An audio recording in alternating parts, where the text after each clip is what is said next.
Basch The Brain live. This is our first show in way too long. This is, thankfully the interviews kind of took over in April because the brain went. I mean, I think I did what 4 out of the last 5 shows are interviews. We had Slay, and then we did an open preview, and then we did. Oh no, we did. We did one literally last week. We did one literally last Monday. No, we didn't. I had Josh Barr on last week. We 1,000% did not do a show for 2 weeks now. All right, it's been 2 weeks. We missed 1 week. We'll get back on track. All right, let's get 1 week. I had to go to my nephew's graduation thing down in West Virginia. Is that why you were there? I was wondering that. All right, we're live. Basch The Brain. We're live. Episode 301. And last night I was trying to stay up to go live first or to do a show first thing this morning, but I was close to getting the recruiting class rankings done, which to me is like my thesis of the year, right? To me, that's the biggest project of the year. There's a couple of the biggest projects, big boards and recruiting class rankings. And I was like at the 15-yard line, and I'm like, I'm gonna get this done tonight. And then it ended up being, I don't know, 6 o'clock in the morning, 5 o'clock in the morning by the time I was done. And then I just couldn't keep my eyes open anymore. And I crashed, which is funny. Like some of these people are saying, like, I don't know. You just woke up. Like, I don't know how many times I say it on shows. Not that people are expected to know my sleeping schedule, but I don't know how many times I say it on shows. Well, to be fair, you don't have a sleeping schedule. You literally have no schedule. When you have something to do, you do it. So if that means you stay up for 2 days in a row, it is frustrating because we were going to do a show 8 a.m. and then you sleep all day. But I knew I got up at 5:15 this morning, 5:10. And literally, I woke up and I go through all my notifications, all my emails, everything, and it was like, Matt Scouts just posted recruiting Bible. I'm like, okay, good night. He's out. Yeah, it's a big one. But obviously, I don't know. Obviously, I wasn't staying quiet on the Kyle Snyder news because I was scared to talk about it.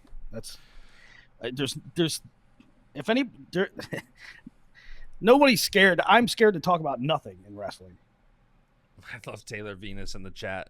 Any mouth breathers here yet for the Penn State? Oh, there'll be mouth breathers. I guarantee it. All right. So did you tweet the link out? I did not tweet the link out. Tweet it out. We'll get the live chat going.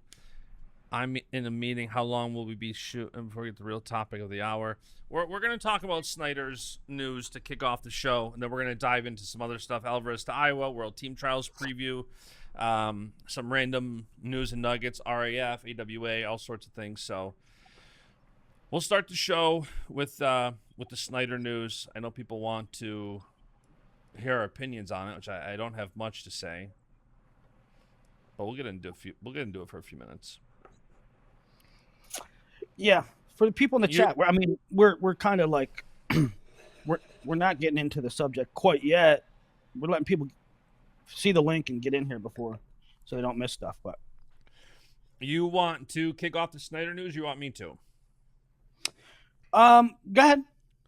So over the weekend, news started as rumors, messages, and texts like, "Hey, are you hearing this?" Which is typically, like, for people like us, it's typically how things start. A lot of times, especially with like bigger news items, it's, "Are you hearing this? Are you hearing that?" And so I was getting that Saturday morning, and I said, "No way is this true." And then by like Saturday midday, like, it was confirmed. And then it basically kind of took the weekend, and then it got out today. A news report dropped this morning that Snyder was arrested in a prostitution ring. Basically, he was soliciting prostitution, and he was one of 17 arrested. And it was a very misleading headlines. It talks about human trafficking, but then the article talks about soliciting prostitution. So it's kind of vague. It says he has a court date next week.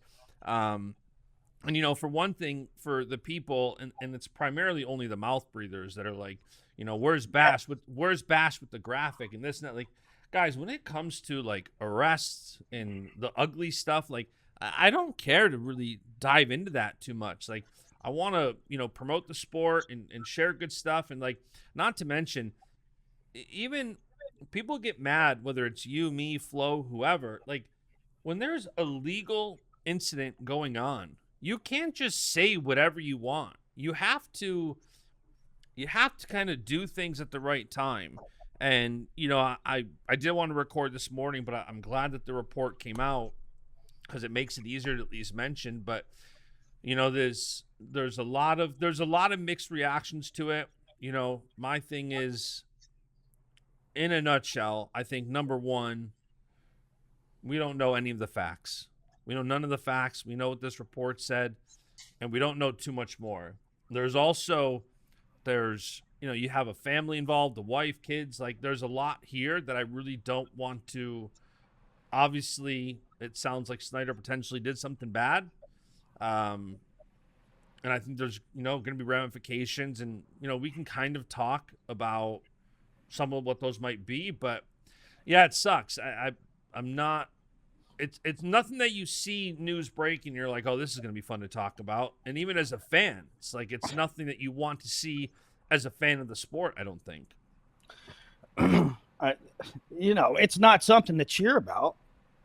It's not something to cheer about. And I'm sure that the people that are around Kyle and Kyle's tight circle and his buddies and stuff and his camp, everybody around him is probably like, damn it, like, man, this sucks. But largely, I honestly don't get why people are acting like, did you see the Flow clip? They acted like somebody died. They acted like, there's been a death in the family. And it's not a thing to celebrate. And for people that say, oh, Basch didn't put out a graphic, kick rocks, dude. Like, why would you, it's not up to you you're at your own disposal as far as what you promote and what you do not promote. You want to promote good stuff, right? You don't want to dance on somebody's grave. 100%. Right? So kick rocks. Do things yourself. If you want to put out a graphic about Kyle Snyder, legal problems, go ahead. You do it. Douchebags. This is why you gotta love Willie. You always got your back. No, I agree. And it's like, listen, I've talked to some of the Penn State kids and like that I'm friends with, and they're bummed. Like, this is when the news kind of started coming out and they were hearing about it, they were texting me and like, is this true? And they were bummed. They weren't like, it's not like, it's one of those things where like your friend goes through something or does something and it's out of character, it's out of what and you're bummed about it.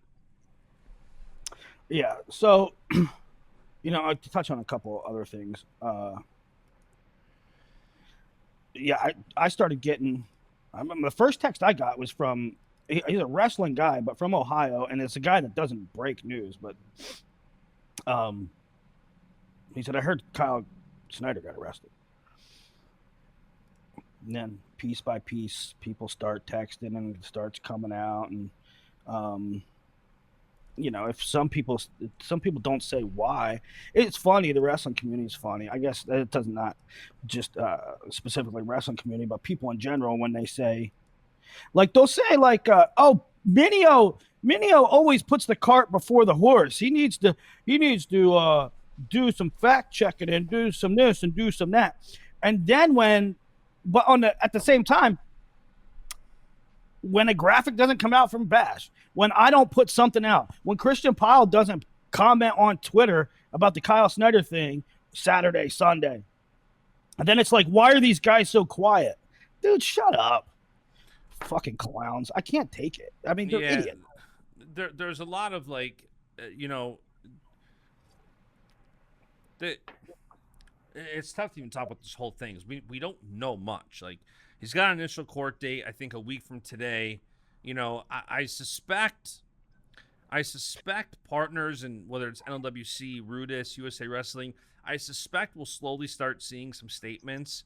I was told that initially or I heard, I was told, whatever, that they were kind of trying to keep it quiet initially, trying to be respectful to Kyle and get him time to get his ducks in a row and to issue a statement and this and that. And so I don't know. I know I saw Rudis, like Rudis changed their homepage slider from, like, they just released a shoe, USA Wrestling with Kyle, a couple days ago.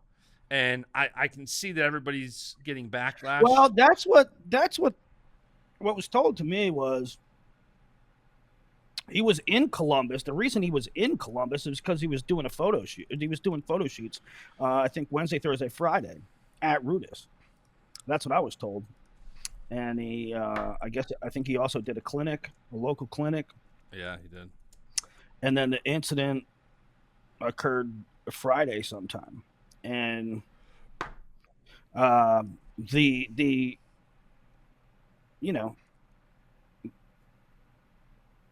in the Twitter sphere, in the rumor verse, it's that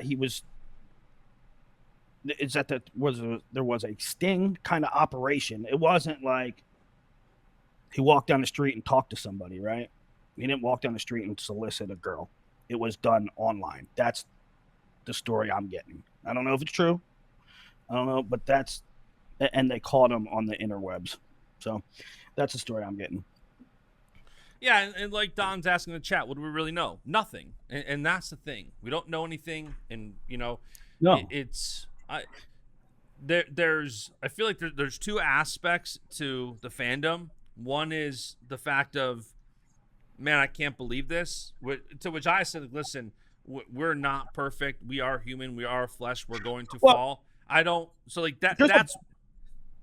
There's a bunch of things. There's a bunch of things that go into this, like at least 4. One is the timeline and journalism / reaction, which we hit on. 2 is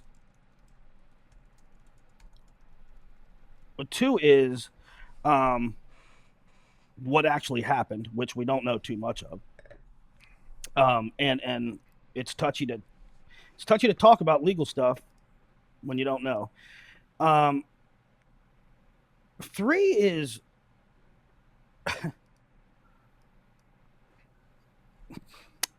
how people are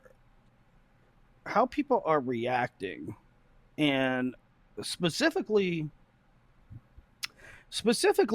to the religion angle, because I see people saying, a lot of people, it's every time that a vocal Christian, I mean, for that matter, it doesn't even matter, Christian, whatever, a vocal Jew, a vocal Muslim, a vocal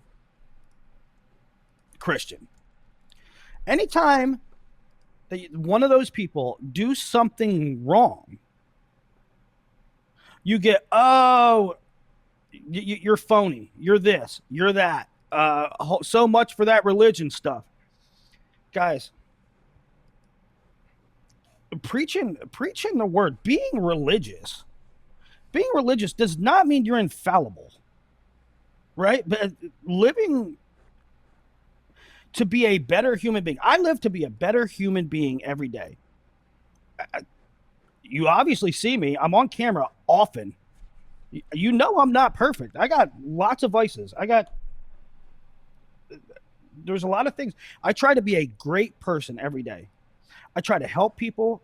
I try to be there for people. Okay, Willie. I try to be friendly.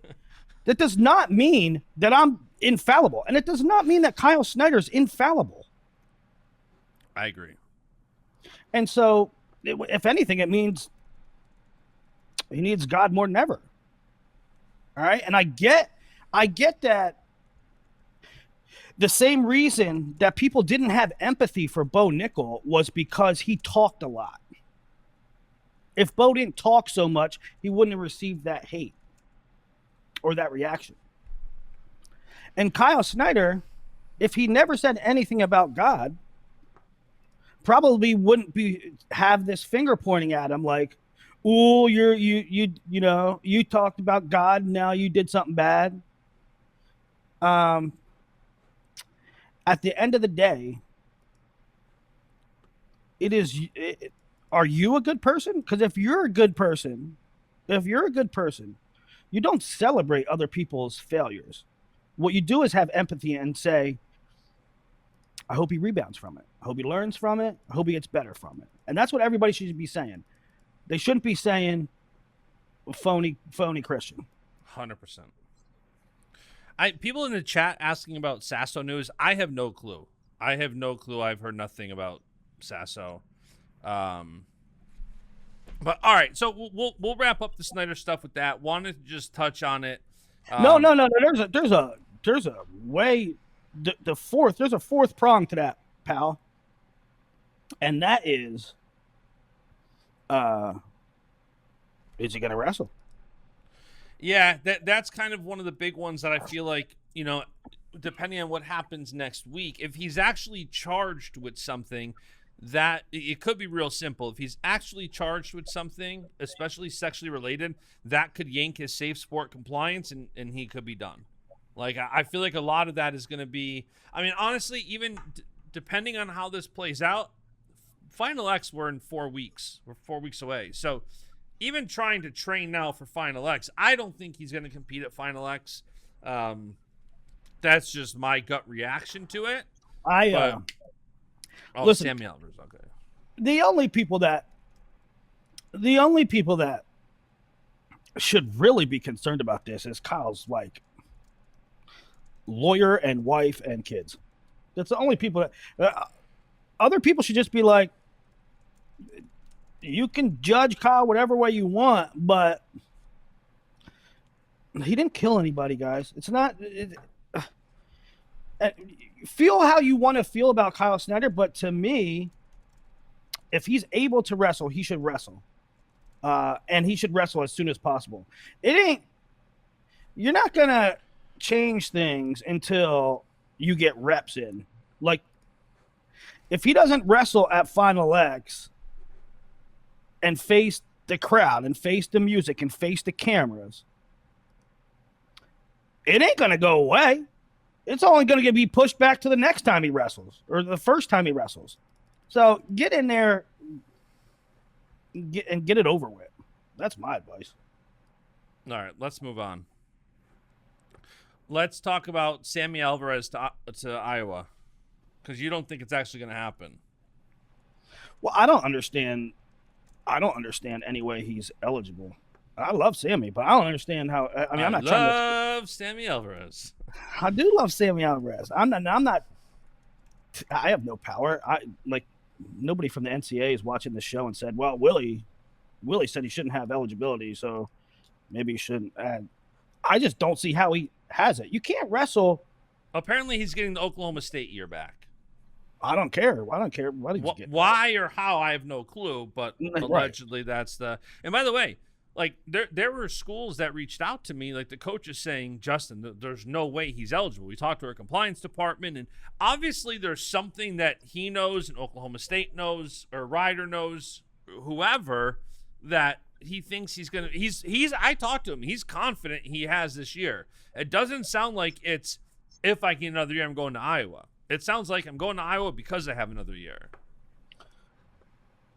Yep. I'm sorry, but that is exactly what Josh Humphrey said. Josh Humphrey swore up and down. Josh Humphrey wanted a lawsuit. And I was talking to people involved with Lehigh, and I said, "Hey, is he going to get another year?" And they were telling me, "Willie, he does not have another year. He doesn't have a year. He can think he has a year all he wants.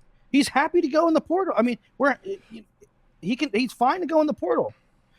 But other people's compliance department is going to take a look at his thing, and they're going to say he does not have a year, right?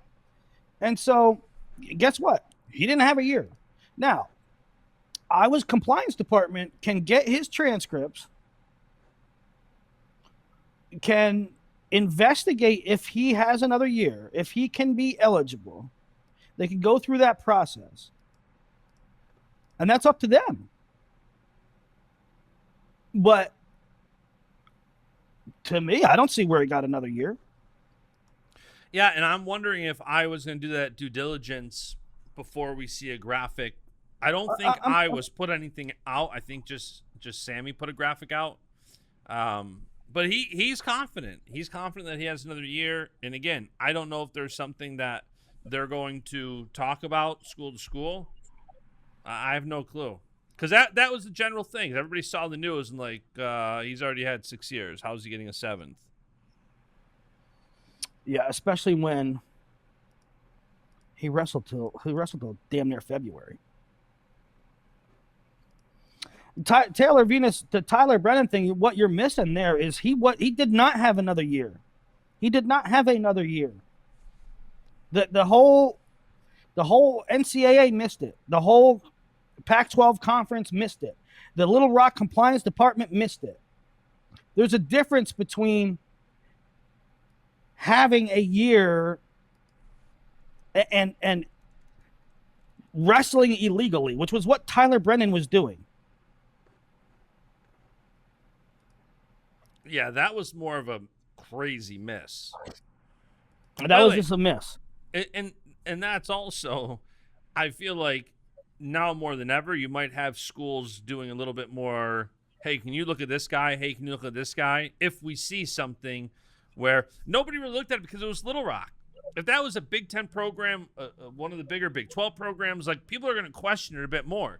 Because it was Little Rock, it slid under the radar until there was an implication there. So for a school like Iowa, people are going to ask about it. Yeah. Yeah. You know what? To me, the bottom line is, man, and I see people putting stuff in. Keith Gothard saying, no eligibility, just as long as you're in school. I think less rules is the way to go. We are over-litigated, over-legislated. Just put in something as simple as you get 4 postseasons. You get 4 postseasons. You get 4 postseasons in wrestling. All right? So you can be in school for 100 years. You can only wrestle. So you don't qualify for the NCAA tournament, you get a second? I mean, to be fair, Sammy's only had 2. No, I'm not. Listen, I'm not talking about this instant. No, I'm just saying, but I'm talking about, and postseason does not mean NCAAs. Postseason means conference tournament. Sammy has only had 2 postseasons. 2020 was one of them. What I'm saying does not apply to Sammy Alvarez. I know. I'm just tying it back in to what we were talking about. I know, but he had 4. Did he not have 4 second semesters? He at least had 3. 2020. There is one really weird year in there where he only wrestled till. He didn't wrestle after January. 2023, his last. He wrestled November 11th to January 6th. Sorry, 2022. 2022, he wrestled November 7th to December 29th. Yeah. 2020. No, Keith, we should not let people wrestle as many years as they want. I don't want to see kids wrestle in 8 NCAA tournaments. You get 4 postseasons. That's it. Deuces. And that doesn't even mean 4 NCAAs. That means 4 postseason tournaments, which means a conference tournament. You get 4 postseason. You get 4 conference tournaments. After that, deuces. Have a nice life. Get in the real world. Go into business. This is the last year where I think any ounce of COVID eligibility is gone. So it should get better, not only this year but next year, like this coming season. So you guys, here's another thing. Like Keith. Your point is why college sports are fucked up, Keith. Your point exactly is why this whole thing is off the rails. Because you're saying, oh, if they want to, just let them. If they want to wrestle 14 years in college, let them. What's it hurt anybody? It's the same thing. Oh, well, they should get paid. Oh, well, they should have this. Well, this is about freedom. Name a fucking league. Name a sporting league that doesn't have rules. Name a sporting league that says, it's about freedom. It's about freedom. There are rules, Keith. This isn't Nom. All right? You have to have rules. If you're in the NFL, you can't just go over to the other team. In college, you can. In college, you can leave now, go over there. You'll be fine. Willie, let me ask you this. Every league, every set of sporting events need rules. So why are we so rule averse? You guys are whack jobs.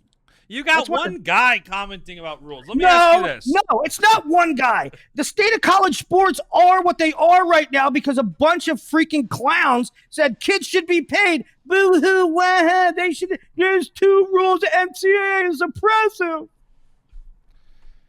Let me ask you this. Let's just say, entertain me, entertain the Iowa fans, entertain college wrestling fans. Let's just say Sammy Alvarez gets another year. Do you think we end up seeing Soldier Salute gonna be lit? Do you think Nasir Bailey? I think that Tom brings in as many people as he can to have high-profile wrestle-offs so Soldier Salute's lit.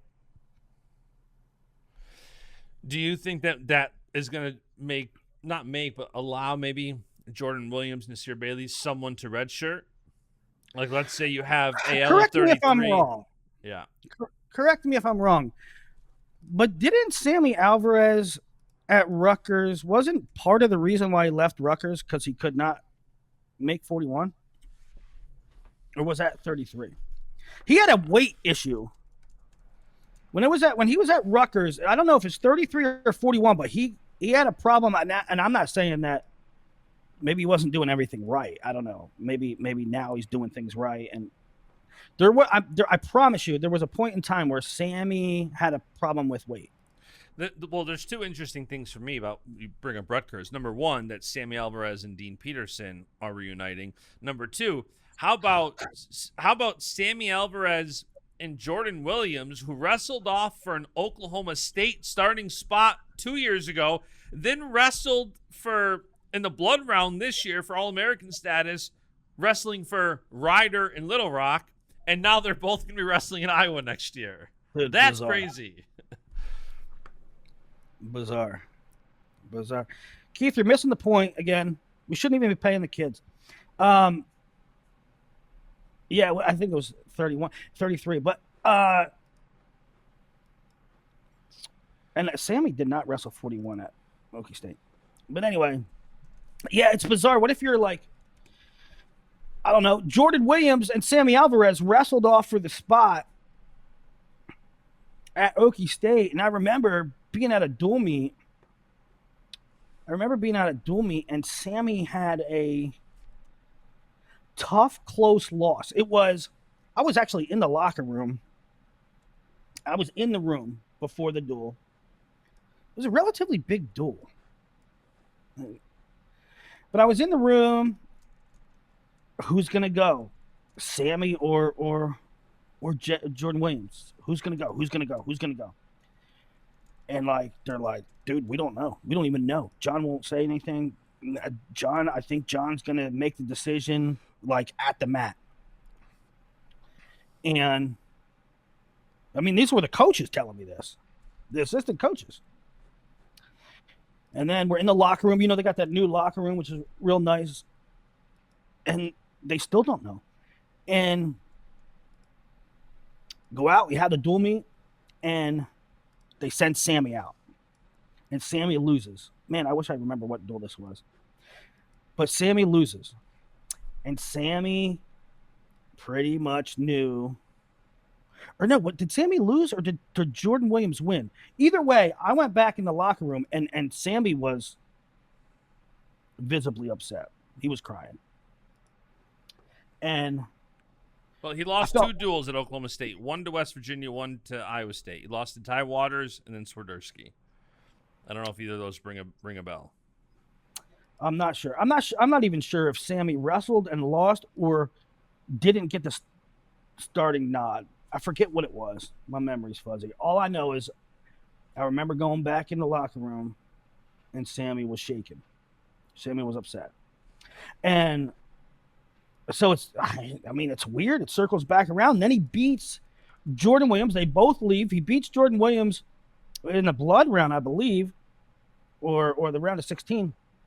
And now they're going to be on the same team and maybe the same weight again.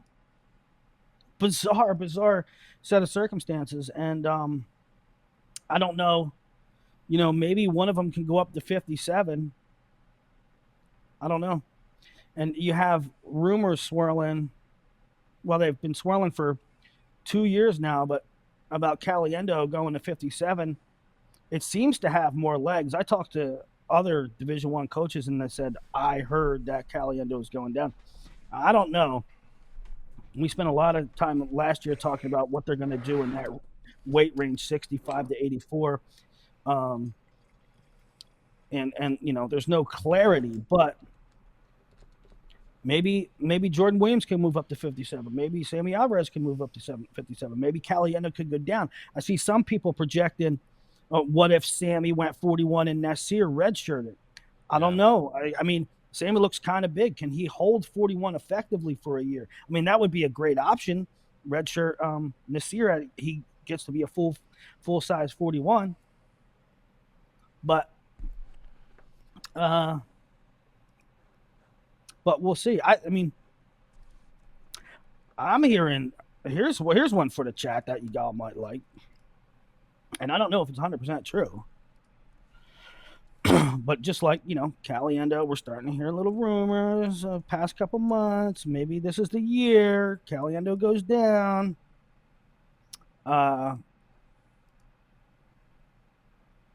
Dee Lockett might be going 57. Really? Which would be a wrinkle, right? To me, it's a very big wrinkle. Yeah. I see a lot of people projecting, myself included, Dee Lockett 65, Dee Lockett 65. I'm starting to hear Dee Lockett potentially 57. Dee Lockett did say 165-pound 2026 NCAA champion. He did. I don't know. Oklahoma State has some lineup questions too, right in that same weight range. 33 all the way up to 57, really. Yeah, no, for sure. It's one of those things where I feel like we're going to speculate all summer. I don't feel like we're going to get an answer on any of them until the season. Listen, again, don't say Willie reported Dee Lockett's going 57. I'm saying in the same way you hear rumors that Caliendo is considering 57, I'm hearing Dee is considering 57.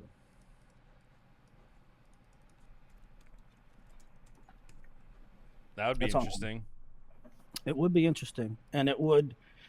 I mean, every fan base likes to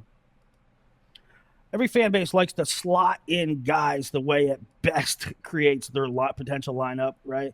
In the off season from April to September, they like to, this guy can wrestle here, this guy can wrestle here, even if it's not the most realistic thing. And I don't know if Dee making 57 effectively is a realistic thing, but it does solve a lot of problems.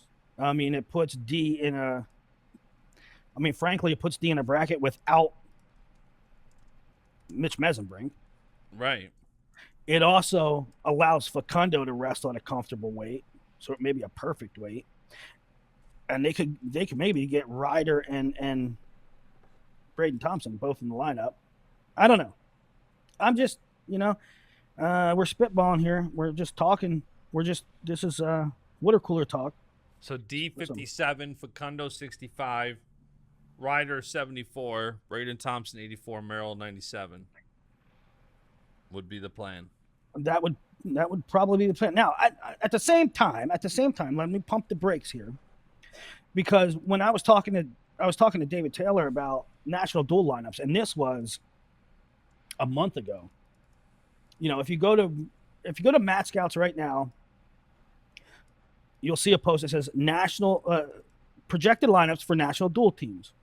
And I have them all up and projected, and I have to change a few because portal and weight changes and stuff like that. And I'll revamp them, and I have to revamp Crystal Ball as new stuff comes in, as people, I think I'm probably. I think I have Hippolito for Virginia Tech still. So as things change, I got to update those.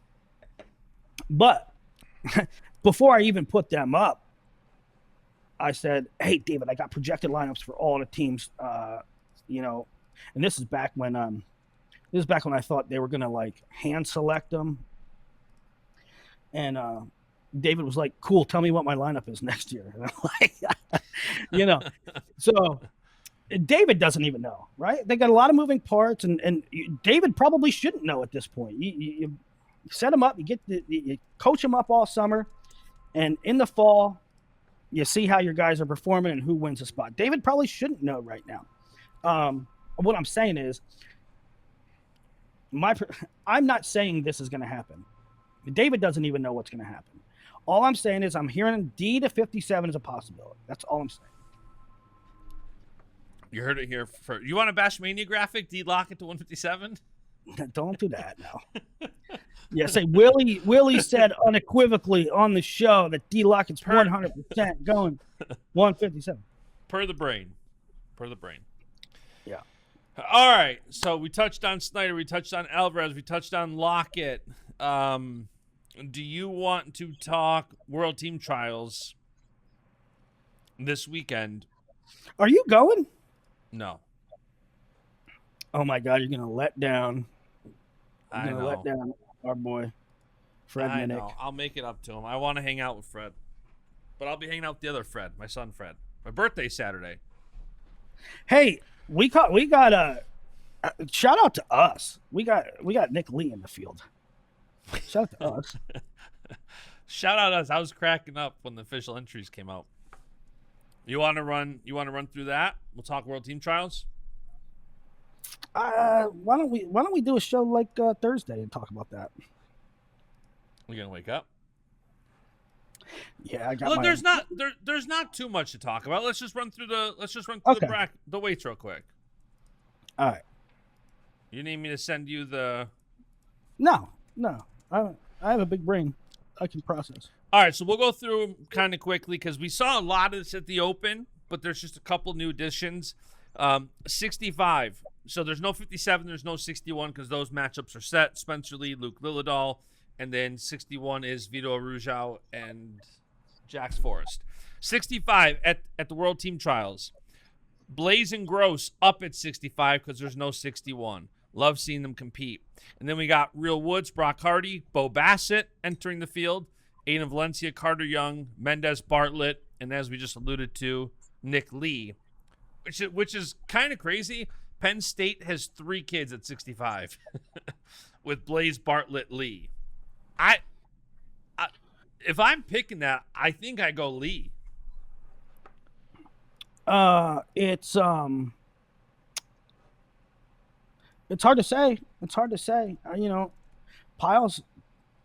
Piles said he's taking who'd Piles say he's taking at 61? 65. No, at 61. At 61. Who's in Final X at 61? Vito Vito and Forrest. Okay, so Piles said he's. I don't know if he said he's taking Forrest or thinking about taking Forrest or gives something to the effect of Forrest has a shot.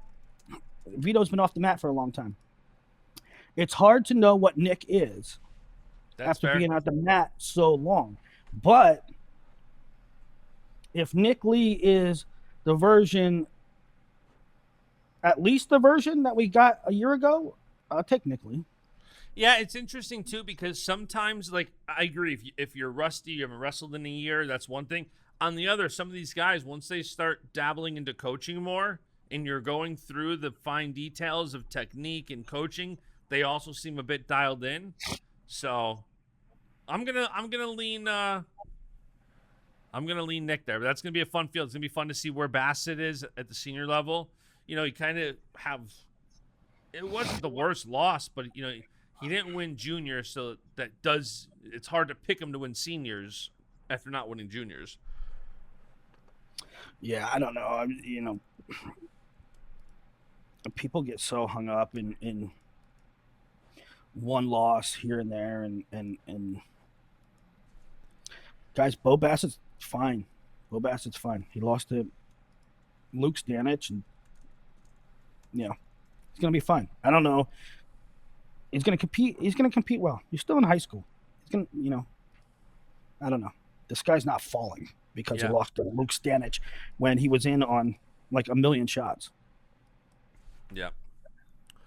All right, so then 70 kilos, we got Will Luan, James Green, Ridge Lovett, PJ Duke, Bryce Andonian, Jackson Arrington, Brayton Lee, Antrell Taylor, Caleb Henson, Ian Parker. So both of Nebraska's NCAA champs who did not wrestle at the Open are wrestling the team trials.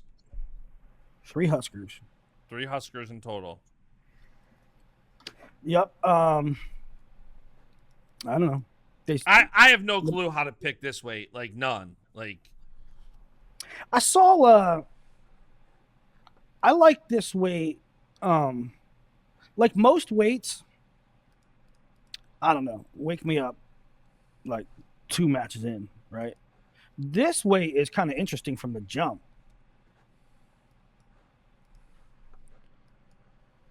Did we just lose Willie?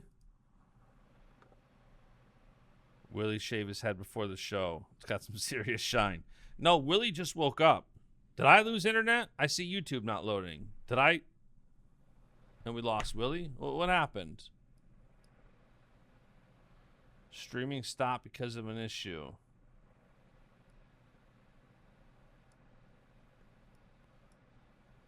All right, I don't know what happened. Let's see if we're still...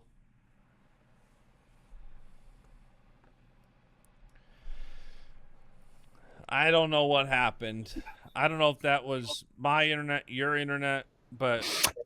I don't know. But 65, I like the matchups early and often. I mean, I think Kozak put out something to the effect of what he thinks seeds will be, and he projected Nick Lee to be the 1. Hold on. Time out. I don't know. I don't think we're live. I might have to... Fire it back up, and we'll stitch it together. Hang on. Show the other day.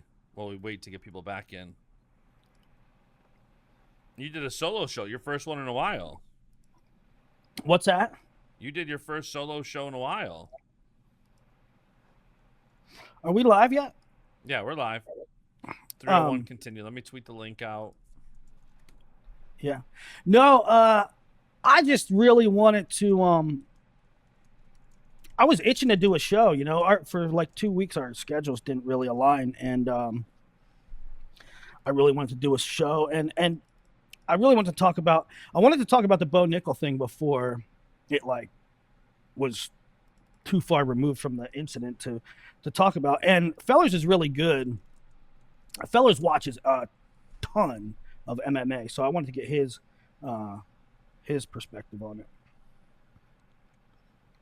Fellers and I had a do in the group chat today, so we'll have to see if we can repair that later. Dude, I know. I woke up again. I woke up at 4:00, and there is a fight going on in our chat, and I still haven't got to it. I woke up, I saw that. First thing I do, I check my text messages, and I ain't reading all that right now. I need coffee. All right, let's go back to the World Team Trials. So something happened with the stream when we were talking about the 70-kilo matches.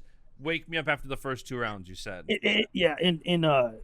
When me and Fellers did our show too, his internet dropped, and I had to stitch it together. It's a pain in the butt, but whatever, it came out fine. Not all weights are created equal. 65, I think, is great. I don't know. I really like the matchups. I said Kozak, I think, projected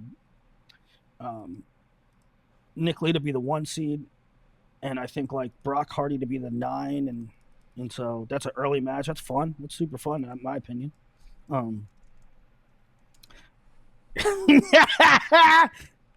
Well played, Cody Pevler. Well played. So yeah, I don't know, Willie, who to pick at 70 kilos. Like, it's gonna be fun. You're gonna have these matchups. PJ Duke, Caleb Henson. Like, there's just some fun matchups in there. There is some confusion too. It's funny. There's a lot of like headline readers, and when I put out who the people were that are competing, they're like, "How is Duke competing? He just won the Open." Like, yeah, he won the juniors, and now he's trying to. Yeah, I'm conflating 65 and 70 at the same time, aren't I? A little bit. Yeah, not three Huskers. One Husker at 65, right? There's 3 Huskers at 70. That's what we were talking about. James Green, Ridge Lovett, Antrell Taylor are all Taylor, yeah, right. all at 70. But Ridge is at 60. I mean, Brock's at 65, correct? Correct. Yep. Yep. It's gonna should be interesting. Is James the one there at 70? Most likely. I haven't looked. Let me see. I know Kozak. I'm still in not. Even though we had the Open, even though we had Pan Ams, even though we had like a lot of international stuff going on, I am still not in freestyle mode. I cannot get totally immersed in freestyle. I'm like a part-time freestyle guy because, at the end of the regular high school season, I got all these wrap-ups. Every new big board has to come out. Recruiting class rankings have to come out. All kinds of stuff. So I'm just now getting wrapped up. I still got to do 2 big boards. Recruiting class rankings came out today, by the way. Let's talk about that when we get done with this. But then I kind of switch gears and go like, let's dig into all the international results and I just don't know what they're projected to be seated at even domestically. So he's got Kozak's like got somebody the other day, I think Fellers was like, Flo has Vito, the number 1 pound for pound. That's ridiculous. And you know what my response was? Is that wrong? I don't know. I'm so far out of the loop right now. Is that a bad ranking? I don't know. You're very locked in on the high school right now. Is that a bad ranking? Is Vito number 1? You also just did the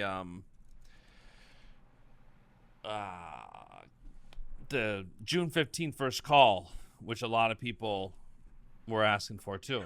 Oh yeah, I got to do that. Bad. I really got to do that. What, a show for it? No. So what I did was I did the rising sophomores. So June 15th is the first time that these guys can be contacted, right? So I did the big board for it. What I didn't do, and I do every year, is say,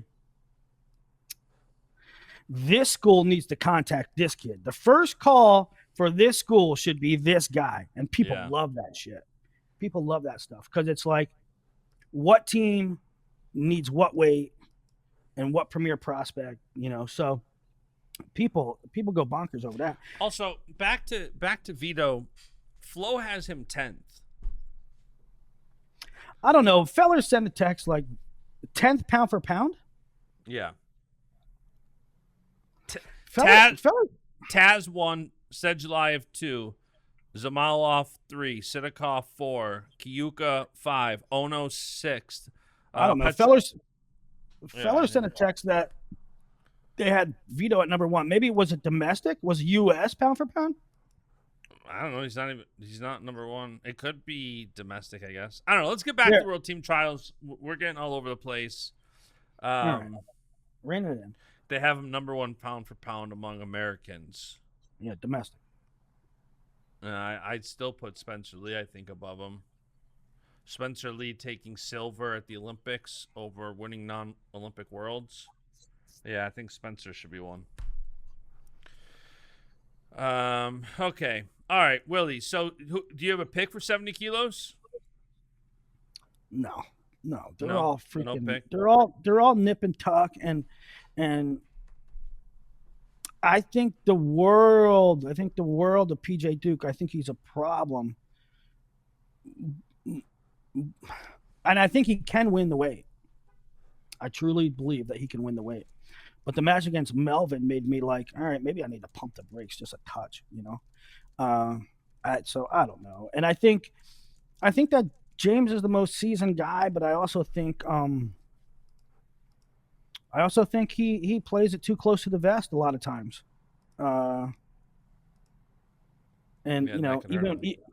Even with Yanni, he has like a 1-0, 2-0 lead with like a minute, 2 minutes to go, and he's He's very clearly trying to just win 1-0 or 2-0. And I think he needs to put it away. Yeah. So I think James is probably the best guy, but he can be nipped. Yep. Yeah, it'll be interesting. It's always, you have that mix of, you have the veteran in James Green, you have the young stud in PJ Duke, and then you have multiple NCAA champs from just a couple months ago. Like, it's kind of from a talent parity standpoint, you've got a wide variety of a little bit of everything. The veteran, the young guy, the recent NCAA champs, and then you got people in between. I'm really interested to see how Antrell does. I'm not saying by any stretch of the imagination, I'm not saying Antrell's going to win this bracket. What I'm saying is he's young. He made junior finals before. He is still junior eligible. So, I mean, that tells you he's super young. And I think he's still junior eligible. He's really young for his grade. But he's hitting that age now where he's matured a little bit, and he's in that room with James and Ridge, right? And I don't know. Somebody asked if Zahid could jump levels. Zahid can jump levels because he changed situations, and I think he cleaned up his life a lot. His daily checking boxes, his daily doing things the right way. So I think, and he's having a new feel, new style with David. So I think Zahid could jump a level. I thought he looked great this weekend in the limited stuff that I watched. I thought he looked good. But I think you look at guys like that, like Antrell Moore, to jump levels. I mean, look at, I'm not saying Antrell Taylor is Jordan Burroughs, but look at the level that Jordan Burroughs had at the same time, right? Like sophomore to junior year. Yeah. That's when you're fully immersed in the college program. You got really good workout partners, really good coaches around you. Guys like that, I think could jump levels. Yeah. All right, 74 is pretty much the open. The only difference is Michael Caliendo entered. Yeah, Carr, Monday, Jared Jacques, Terrell Bearclaw, Peyton Hall, Joey Blaze, Edward Scott, Elroy Perkin, and Mike Caliendo. Mm-hmm. I think it's Carr. I think it's going to be Carr, Messenbrink, and Final X. I think it's going to be Carr, Messenbrink for the foreseeable future, unless O'Toole comes down to 74, which I've heard he might do 79. Which, by the way, Keegan O'Toole announced today as assistant coach for Mizzou. Yep, good. I mean, that was kind of written, it's kind of writing on the wall, right? But that was going to happen. But you never know. I mean, it's a balance. We're getting off topic here, but it's a balance between competing and coaching. And like I talked to Doug Schwab about Keckeisen taking Lee Roper's spot, and he said, we feel as if Parker took a coaching job while he's still trying to compete, he would be half in on both, right? You would be missing just a little bit. You're missing a little bit on the coaching side, or a little bit on the training side, or maybe a little bit in both, and they don't want to go that route. But maybe some people can. Yeah, I mean, Burroughs tried it. And he didn't like it. He didn't like splitting his time, and so he went right back to just competing full time. Yeah. 74. Man, it's they're bringing it up in the chat, and they're talking about our depth or lack thereof at certain weights, and I feel like there's some lack of depth at a bunch of our weights. Now, it really feels like that. And I'm going to make a point that I don't agree with, but it is a way to look at it. And that is, when you get a lot of turnover, when you get a lot of guys retiring, when you get a lot of guys moving on, when you get like a Tyler Berger moving to MMA or whatever it might be, Jason Nolf moving on, and it always feels like there's a lack of depth when it really could be, it's a turnover and here's the next new crop. Now, I don't really necessarily agree with that in this case because it really feels like there's a lack of depth. Yeah, it's one of those things where it's like, who was I just talking to about it? Maybe when Yanni was on. Like, you don't know who that next guy is often. Like, you have expectation, but when that next crop comes in, you don't always necessarily know, like, oh, this is going to be the guy. So sometimes it's more perception right now until Worlds happens, and then all of a sudden you realize that that's the new guy. Mm-hmm. Mm-hmm. I mean, to a lesser degree, and I'm not equating the two, but at the cadet level, every year the entries come out, and I'm like, man, we're gonna be hurting at this weight. Man, we're gonna be hurting at that weight. I mean, these guys are not world level guys, and every year one guy comes through, and I'm like, all right, we're gonna be okay, right? And so, even at the senior level, whoever comes through, we're a pretty dang good country, and to win our trials process means you're pretty dang prepared. I ain't saying everybody's going to be a world medalist threat, but they're going to be, whoever is the guy is going to be pretty dang good. Yeah, I mean, it's kind of like, when Josh Barr was on here a couple weeks ago or last week, we talked about how to make the Penn State lineup, you basically have to be a national title contender. To make USA's lineup, you pretty much have to be a world title contender at this point. Yep. To me, it always goes back to Frank Molinaro winning the trials in 16, and people saying, "Oh man, that's not good. He's not." Listen, dude just proved it. He just proved it. He just did the thing. You don't go through our trials process, which is very rigorous, and win in a fluke. It doesn't happen. Yeah. All right, 79, an interesting addition from the Open. So we got Hamidi, Simon Ruiz, Carson Karchla, Muhammad McBride, Kennedy Monday, Ethan Riddle, and Levi Haynes, Penn State, joined. So that's a fun addition to the weight. Yeah, I mean, honestly though, again, it feels like lack of depth. I mean, it sounds like I'm waffling here. I believe that the guy that comes through this process will be prepared and will be the guy. But right now, I don't see it. I don't see this group as a viable force internationally. Yeah. We'll see. All right, we'll just keep moving because we got a lot to talk about. 86 kilos. Dake decides, yep, I'm going 86. I'm staying 86. Chance Marsteller, Parker Kekheisen, Marcus Coleman, all back from the Open. And then you also add in Carter Starachi. So you have a potential matchup here where if Kozak has Dake the 1 and Parker the 4. So you have potential Dake beats Parker up top again. Chance and Carter on a bottom semi.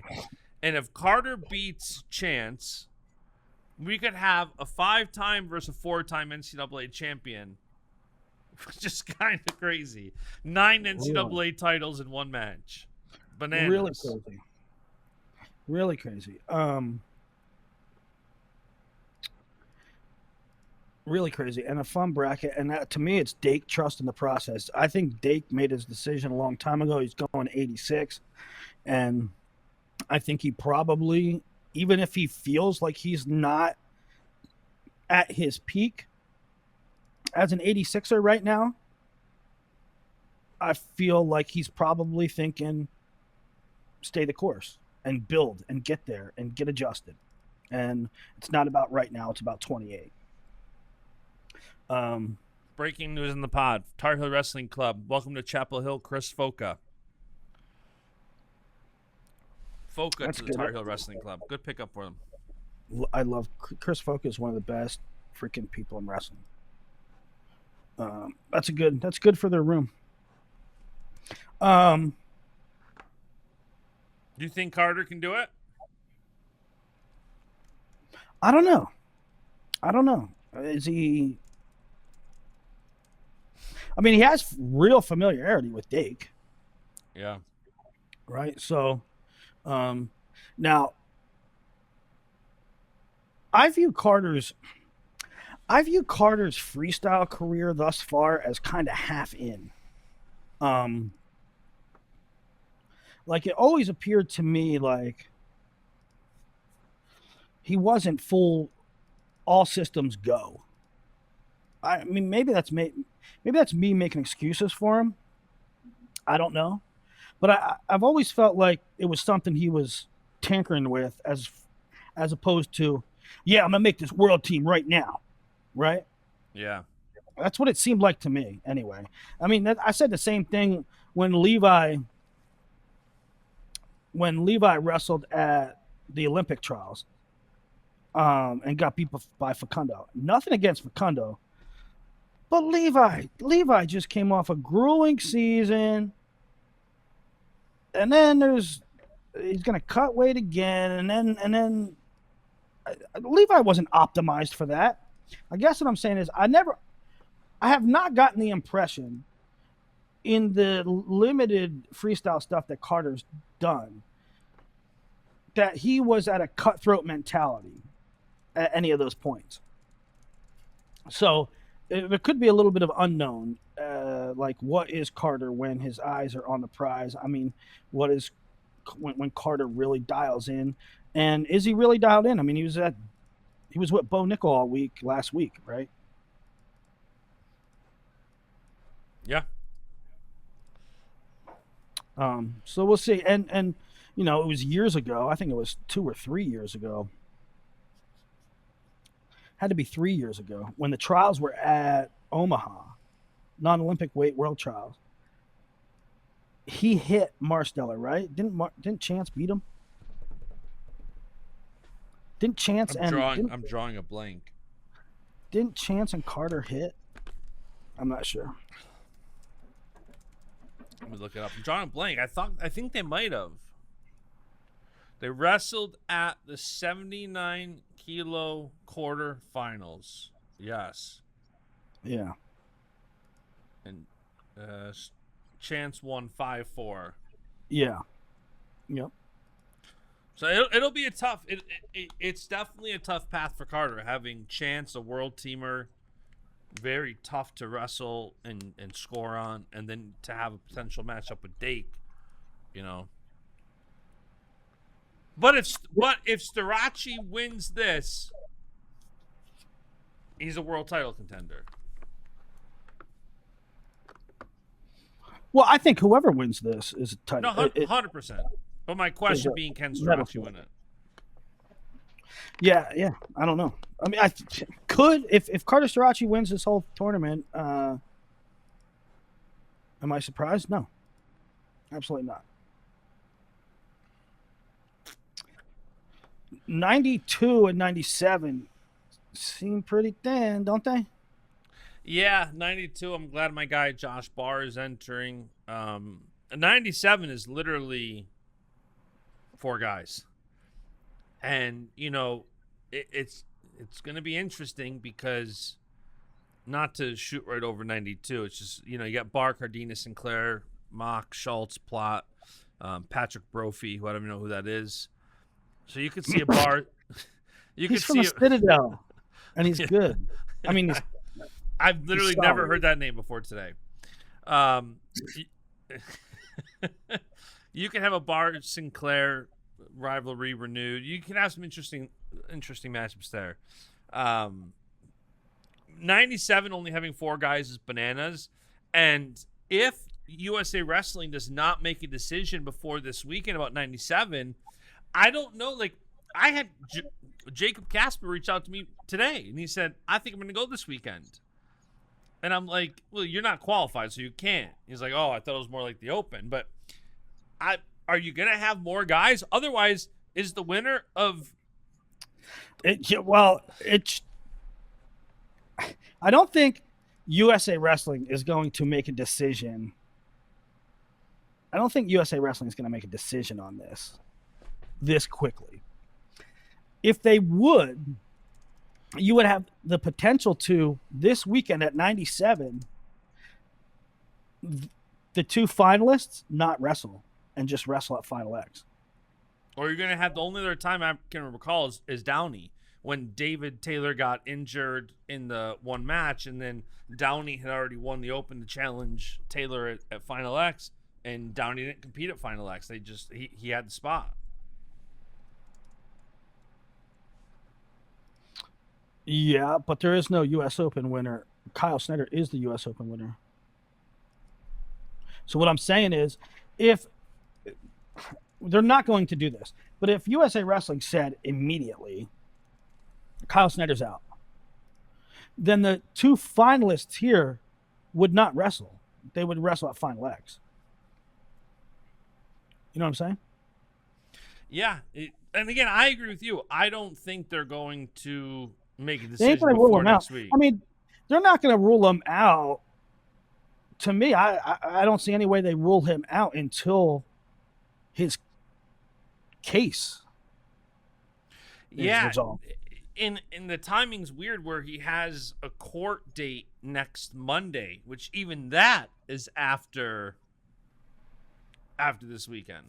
So I don't think they're going to make a decision before this weekend, but right. I am curious if anybody enters that maybe thinks, or does Mock go up to 97?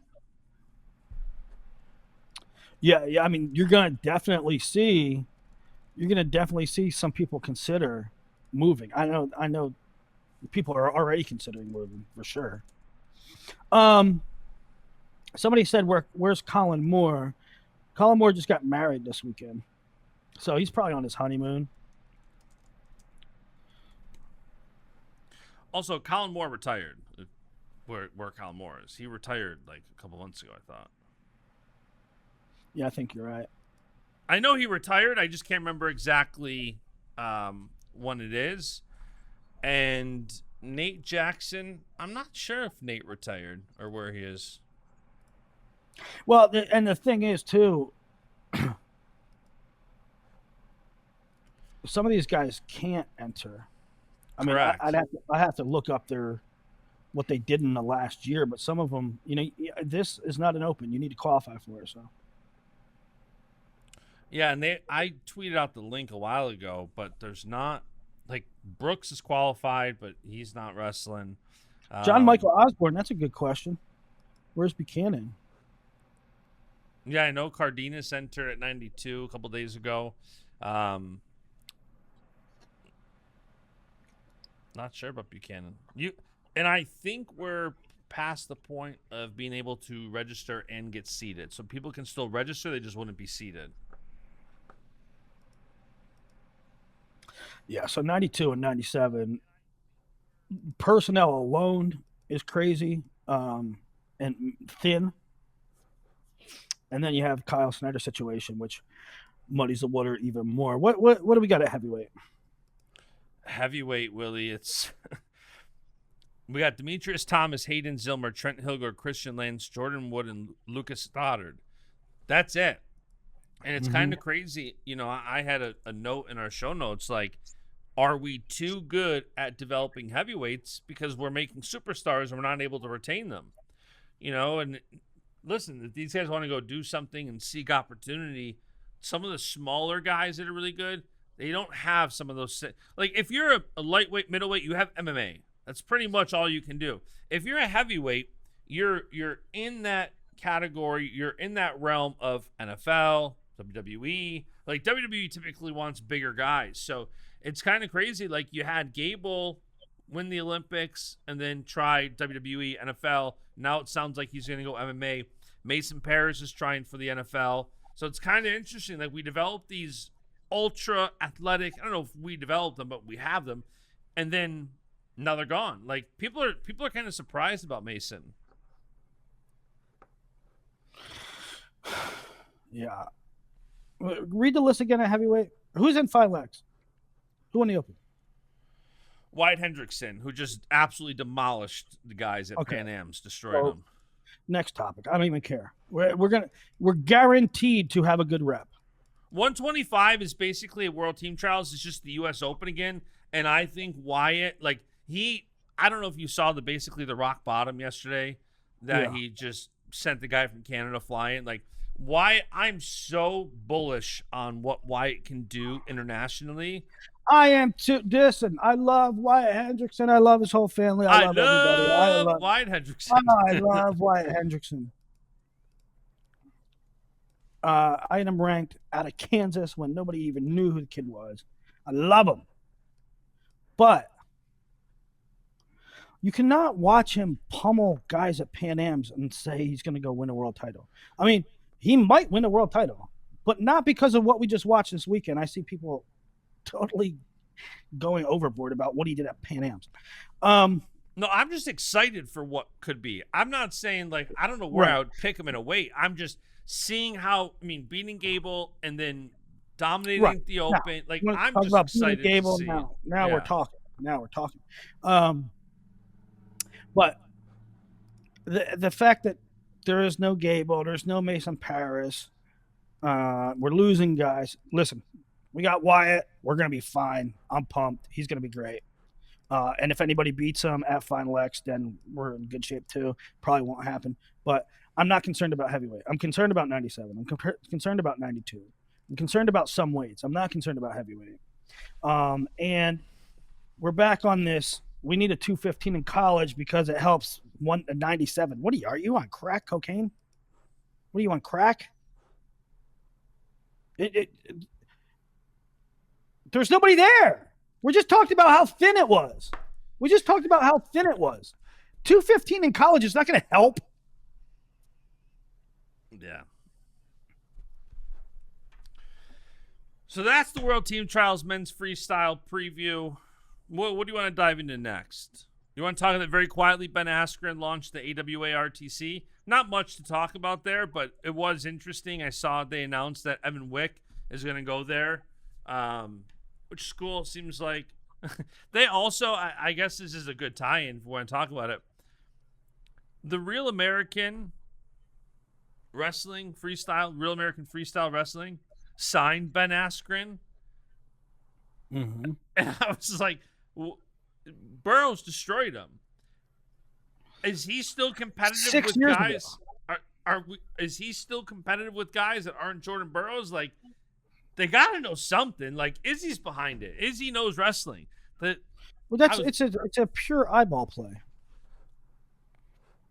It's a pure eyeball play. Now, don't get me wrong. Ben is a freak. Brent, Ben ever put his hands on you? No, Ben blocked me. I've never talked to him. Dude, Ben is freaky strong. And everything he just puts his hands on you and it hurts. And he's obviously like a wrestling savant, technician savant. Ben, I promise you, can beat some of the guys on our ladder. 100%. That being said, this is a pure eyeball play. Ben Askren, big former wrestler, big former UFC. I mean, he's a celebrity. They signed him to get eyeballs. They're having Hulk Hogan promote to get eyeballs. And so it didn't really surprise me, but it did signal that this is an eyeball play, that they're just right. It's less of who is the greatest in the world and more, let's have some fun. Yeah, no, I talked to Izzy about having him come on here and talk a little bit about his vision. You know, so many different people right now are trying wrestling leagues. You have Claw, you have others that are trying to create a league that's viable and sustainable.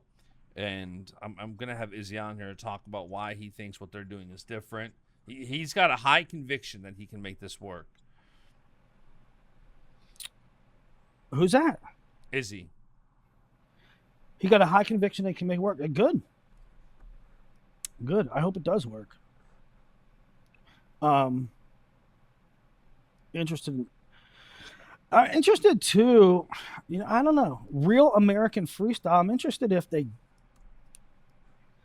have the cash, right? They obviously have the cash. Go out. I know seems like it's backed by some good money. Yeah, yes, it is for sure. They have a pot of money for sure. but I'd be interested. Do you go? Do you go get some international guys for matchups? I would 100%. I would. We're limited with like. There's only so many like intriguing matchups that if you're competitive, to compete for a spot, which is the guys that we want to see compete, we usually see a lot of the matchups between Open Team Trials Final X. I think to bring in some foreigners would be crucial for its success. Yeah, I would. Um, and they're doing an event relatively soon. End of August in Cleveland, I believe. I'm excited for him. I'm excited to have Izzy on. I told him let's get Hogan on here. This podcast was named after Hogan. Baschamania was something I created when I was in high school in 2001. Fun fact, I created Baschmania.com. Was a website where I just took pictures during the day and uploaded to after school years before Facebook. Where's Aaron Brooks? Had a surgery and just hasn't gotten cleared. We talked 92, 97. I mean, that's a guy that we need back. That's a guy we need back. By the way, if something happens and Snyder doesn't compete, I think Brooks just goes right up to 97. And that's our guy, and it leaves 92 open. Fellers is in the chat saying a healthy Ben Keeter could be at 97. Be great at 97. No. That's such the could, yes. Plan, no. That's the antithesis of what Ben needs to do. I mean, if Ben's looking seriously at football, he needs to build up his weight. If Ben's going to be a Division I national champ, if that's his goal, he needs to build up. Now, could? Yeah, he probably could, but I don't think that's in the cards. All right, what else we got, Willie? Well, I mean, I'm cracking on recruiting class rankings, brother. I mean, they just came out this morning, and there's been so much Penn State, Okie State, Penn State, Okie State. There's this war. There's this tension. There's national duels. There's David Taylor leaving. There's Zach Ryder going over. There's Thomas Gilman going back. And, I have a general idea going into doing recruiting class rankings that who the top teams are, what the top classes are. But I didn't realize how really contentious it was. Yeah. That's what you're showing me. And once again, to add, I don't know if it's going to add fuel to the fire, but Penn State and Oklahoma State's recruiting classes are freaking fine line. And I posted them this morning, got done with them 5 a.m. and I flipped Okie State and Penn State back and forth, and I ultimately put Penn State at number 1. And if you're an Okie State fan and you want to bitch at me, go ahead. But I have Penn State 1. They landed number 1, number 2 in the class. They also got several good pieces. I think Henkel can be really good. I think Asher could be really good. On the other side, Penn State gets 1 and 2. Oklahoma State gets 3, 5, and 6. So it's really tight, man. It's really tight. And I think I'd like to hear your feedback. Now, there's probably going to be Penn State fans that say, Willie, give me a break. It's Penn State all day. And there's going to be Okie State fans that say, F you, Willie. We should be number 1. We got more guys. And if you think there's a clear-cut answer, I think you're crazy. I think they're both really, really great classes that both programs should be very happy about. Explain to me why you dorks don't retweet the person that broke the news. Oh, yeah, I put that in there a long time ago. You don't want to talk about You don't want to talk about recruiting class rankings. No, I haven't looked at them yet. I want to dive into them and then do a show on them. It's really, really top loaded. I mean, Cornell has a fantastic class with Knox, Jude Correa, Delegata, the Cortez brothers, and they had Sergio Vega. Sergio Vega flipped. If Cornell would have retained Vega, they would have had 4, 6, and 9, and they would have been ahead of Oklahoma State. So that flipped Okie State and Cornell. So yeah, I need to go through it. I am very proud of you that you made a graphic, or you had somebody make a graphic for you for the thumbnail. Very proud of you. Thank you. I had somebody do that for me. Normally it's just a rotundo photo, but I was very proud when I saw there was a thumbnail made for it. But I went to read it, and I've had a busy day, and I saw it was a 33-minute read. It is in depth. It is detailed. It is a bear. It's a long read for sure. So I need to go through it and take a look at that. Yeah, Willie's got all sorts of. He did a junior big board show. He did the June 15th list with the junior big board 150, the decades senior big boards, 2025 recruiting Bible, national duels projected rosters. Probably going to do a show on the recruiting class rankings as well. When are the Rainey's going to commit? Their father told me after Pan Am, which it's after Pan Am, so I think this week or next week. We didn't even talk about Pan Ams, which I guess we'll do that on our next show at this point because we're a while in. It's hard to take anything away from Pan Ams. I know. It's really hard. It is. We won in all 3 styles. I think the men had 7 golds, I want to say. Women had 9 out of 10 medals with like 5 golds. Men's freestyle had 7 golds, 2 silver, and a bronze.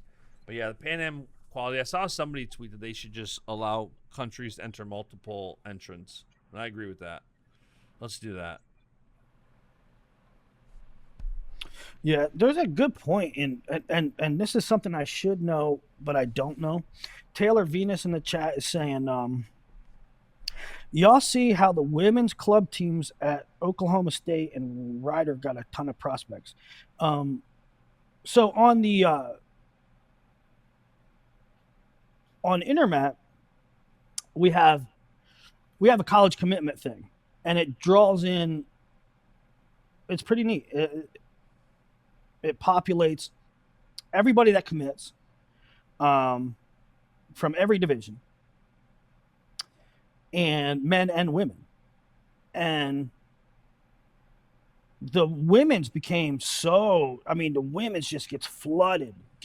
So I asked the team to separate and just come up with men's and women's, so it's not all one and you can focus on what you want to focus on. That being said, the number of girls that have committed to Oklahoma State has been insane. And I don't know. I don't know what it means. I mean, are they trying to get D1 or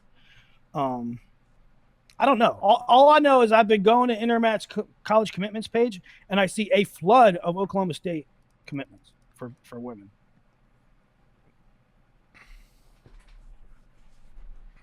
So I don't know. I hope we get more legit Division I schools adding. You'd love to see it.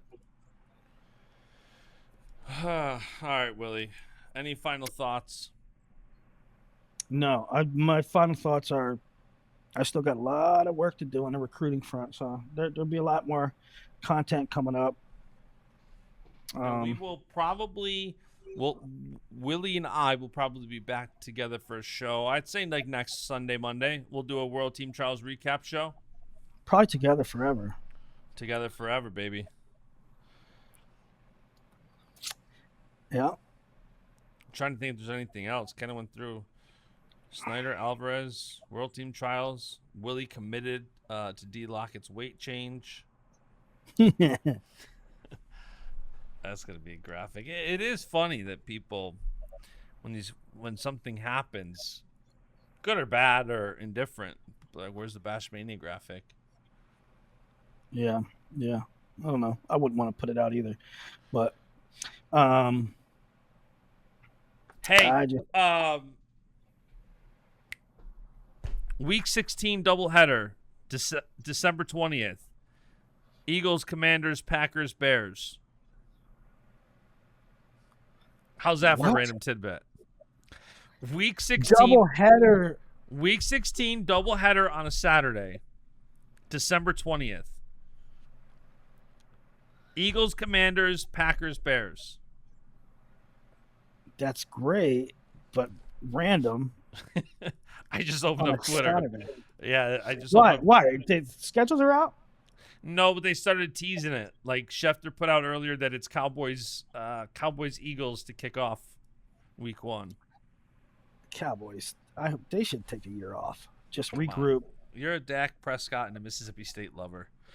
I actually defend Dak Prescott. Go Bills. That's the show. Like, subscribe. We'll be back. And those episodes all over the place. Willie's got ADD and he just woke up. All right, go Bills.